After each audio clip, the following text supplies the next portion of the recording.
Welcome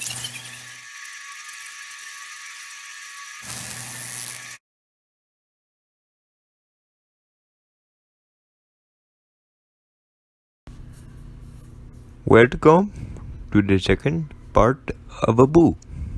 It's a boo part 2, okay? I'm so glad we get to do this yet again. So many people show up to see you, boo. So what's it going to be? Topic-wise at least. Well, today there's a lot to cover. Welcome to Interpreting Intellect. So here at the expo, there's a number of things you guys can do, but I suggest you hear what this man has to say. Today will be considered an actual comedy. The last one was more of an intro, kid appropriate, let's say, okay? So yeah, let's begin. So, hello, I'm a boo if you do not know me. I'll be signing autographs after this, shortly after. So let's begin. Has anyone ever been to the store with your mom? Yeah, I should see lots of hands. I mean, wow, it's like no one has their hands up. What's happened to this generation? It was like an essential part of life to go shopping with your mom.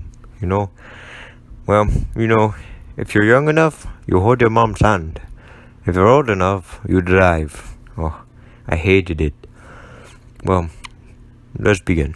First, as always, I entered through the automatic doors. The automatic doors are the doors that open by themselves using electricity and that stuff. Well, once I had to wait for my mom to get the grocery bags, and so the door stayed open, okay?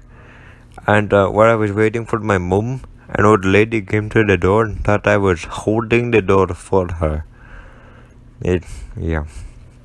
All I could think was, what a primitive species that generation is. It was one of those moments that you were like, little did you know, the door opened by itself. It'd be perfect if I had thunder in the background. Okay, and then I finally entered the store. You have to do that to get the food. Now there's lots of weird things that happen in shopping centers, but you can also find weird goods as well. And I'd be like, what is going to be today, Mom? Hamburger flavored Oreos? I mean, who comes up with these things? Hamburger flavored Oreos, and I don't understand. And then there's what I call the anti-vegan aisle. Wow, look at all those yummy looking processed meats.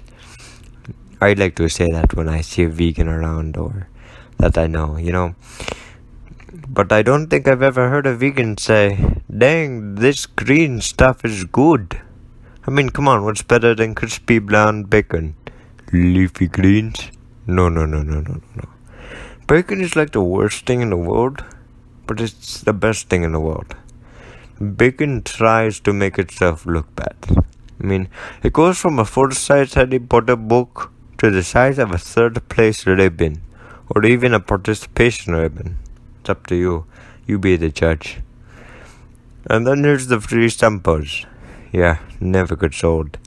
They had to hire a security guard to keep me away from the free sample stand. What a futile act of retaliation. But I did get my money's worth. That's what mattered. Now, of course, you have to pay. Pay for the goods that aren't free samples. On occasion, you'd find the usual cash or credit used to make those numbers disappear. But that's if you can get the word approved to appear on that screen. Not saying we had bad credit, I'm saying I've witnessed other people with bad credit. It's one of those things I would snicker at as a child. You would either see the person with the bad credit look over at you or see their sunburn start acting up because they're embarrassed. But every time I've been, I see the coupons. The coupon in and of itself is practically a currency. I mean, I don't know why. It's just, I would consider it a currency, you know. Now, of course, after that, I came home and there was a letter in the mail for me, which was quite unusual on the regular days.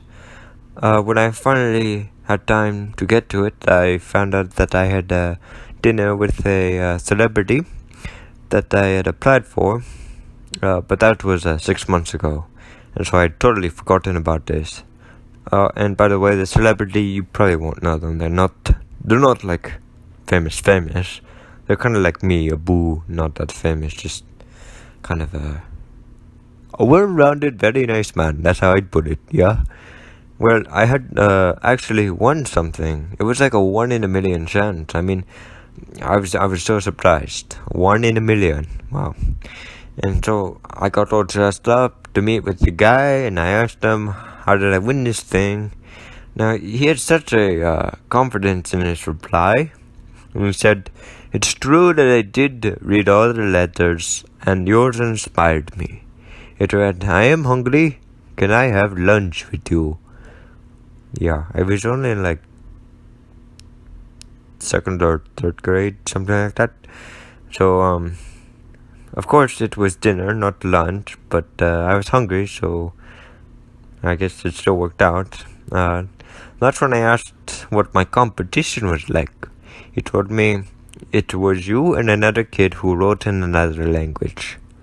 So it wasn't a 1 in a million chance, it was rather a 1 in 2 chances that I would have won.